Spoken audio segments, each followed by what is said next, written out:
안녕하십니까. 독신 임성관입니다. 이번 시간부터는 독서 상담에 대한 이야기를 시작해 보도록 하겠습니다.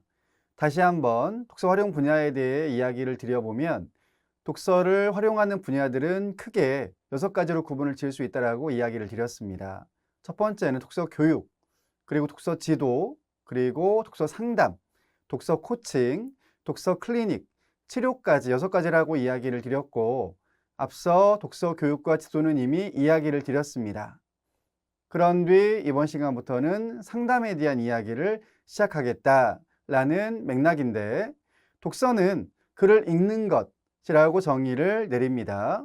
상담은 서로상 이야기담, 이어서 두 사람이 만나 서로 이야기를 나눈다 라고 해석을 하면 되겠습니다. 이때 우리는 상담을 받는다 또는 상담을 해준다 라는 표현을 쓰기도 하는데, 즉 상담을 해주는 쪽은 전문가가 되겠고 받는 사람들은 그 전문적인 지식이라든가 방법이 필요한 사람이 되겠죠. 따라서 상담은 정리를 하자면 상담자가 도움을 필요로 하는 사람에게 전문적인 지식, 그리고 기능, 방법 등을 가지고 그 사람을 돕는 활동이라고 간단하게 설명을 하면 되겠습니다. 따라서 독서 상담이라고 하게 되면 독서에 대한 도움을 원하는 사람들이 있을 겁니다. 그 사람들에게 전문가들이 전문성을 바탕으로 지원하는 활동이다 라고 정의를 내리면 되겠습니다. 자, 그렇다면 독서 상담은 과연 어떤 사람들이 받는가 라는 측면인데, 아이들부터 노인에 이르기까지 전 세대가 다 받을 수가 있다 라고 전제를 할 수가 있겠습니다. 하지만 현장에서 실제로 상담을 해보게 되면 가장 많이 받는 분들은 역시 학부모들, 또 그 중에서도 초등학교 자녀를 둔 학부모들이라고 이야기를 할 수가 있겠습니다. 왜냐하면 아무래도 어릴 때에는 부모님들이 자녀의 교육에 대한 관심이 더 큽니다. 물론 중학교, 고등학교, 대학교에 진학을 해서 자녀가 수학을 하는 동안에도 관심을 갖겠습니다만, 더 어릴 때일수록 부모님들의 영향을 많이 받지 않습니까?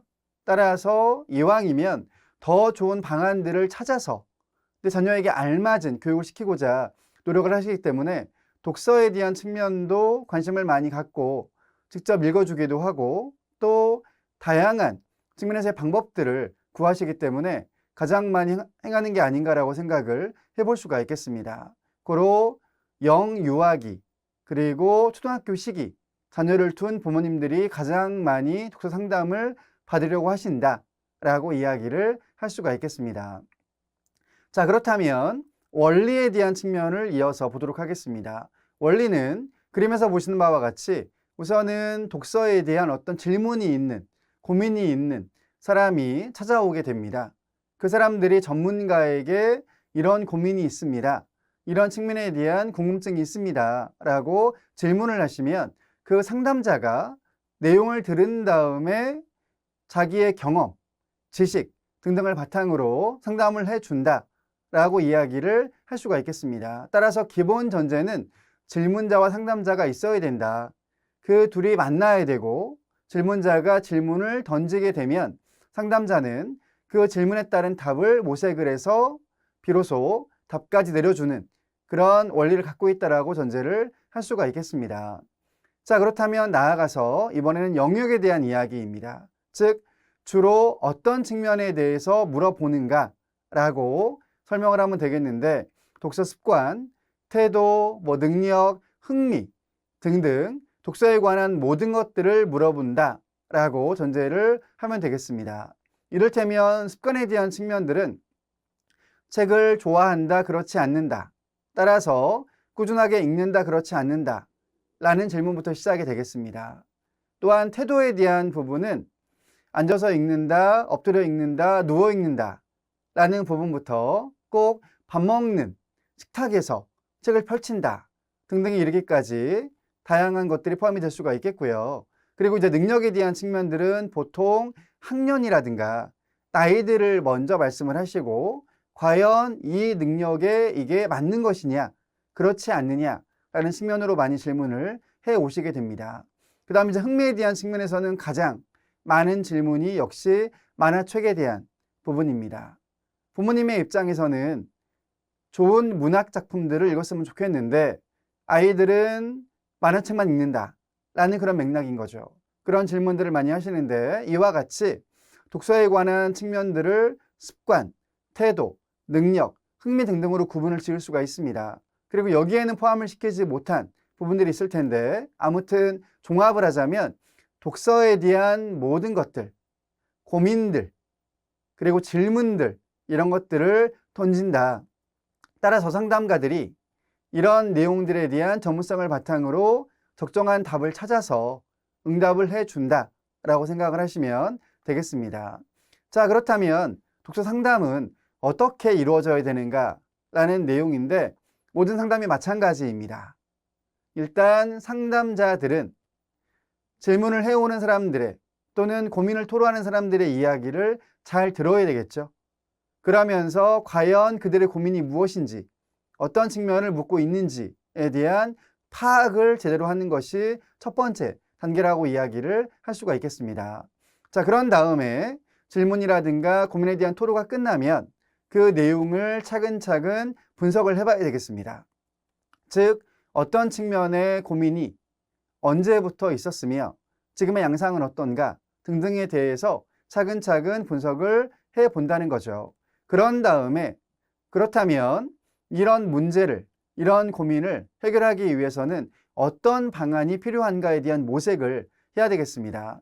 이때에는 독서 교육이라든가 지도에 대한 상담에 대한 전반적인 이론적 배경이 있으면 좋겠고 그 다음 나아가서는 현장에서 직접 적용을 시켜본, 즉 내가 해본 또 그런 다음에 효과를 얻었던 그런 방법들을 두루 모색을 하는 것이 좋겠습니다.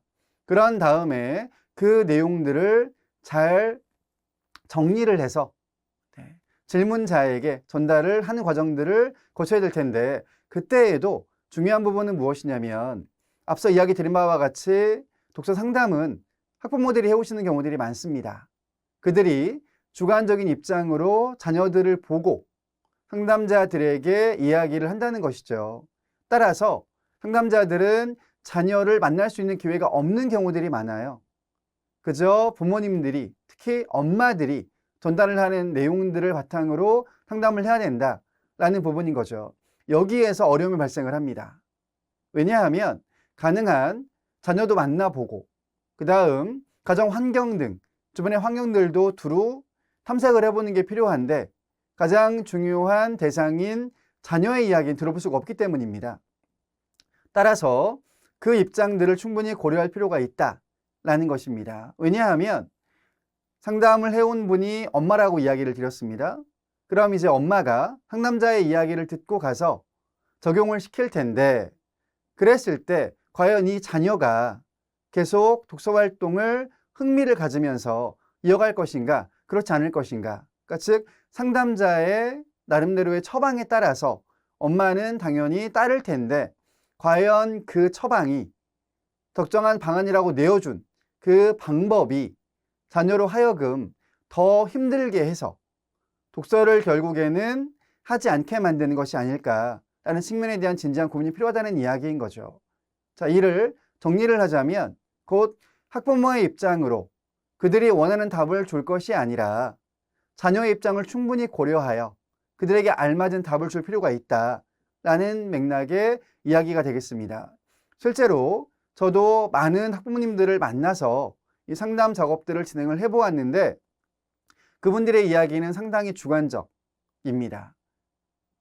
또한 주관적이면서도 어떤 맥락이 있냐면 학부모님들은 본인의 자녀들을 과대평가하거나 혹은 과소평가하는 경향이 있습니다.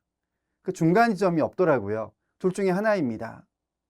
이를테면 과대평가라고 하게 되면 우리 아이들은 책을 많이 읽었다, 내가 읽혔다 라는 맥락입니다. 고로 이 정도의 능력은 있을 것이다 라는 측면이고요. 과소평가라고 하게 되면 사실 자녀는 엄마가 바라보는 것보다 훨씬 더 역량이 높은데 그런데 엄마가 보기엔 한없이 부족해 보이는 맥락이라는 거죠. 따라서 잘하고 있음에도 잘 못합니다. 열심히 안 합니다. 라고 과소평가를 한다는 이야기입니다.